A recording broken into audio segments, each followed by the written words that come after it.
Okay, guys, so check it out. Here we have the JouleLoom or whatever you want to call it, surge protector with USB ports. The main reason why I purchased it was because of the USB ports. Now you have several plugs that you can plug various electronics in, and then you have various USB plugs, but you also have two USB-C. That's very good. Now, if you notice the end of the plug, there's a little offset in it. I kind of like it. It's different, but it takes some getting used to when you plug it in there. Now, how does it feel? It feels light. It's lightweight, very lightweight.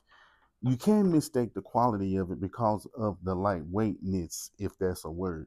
But actually, it works as it should. I charge numerous things in here at a time, and it works flawlessly. You have a reset button right here, a power button like right here. Plug it in, ready to go, and you're all set to use it. And for the price point, you really can't beat it. It's something worth having. And if you have your power supplies to plug your USBs in, then you can use those as well.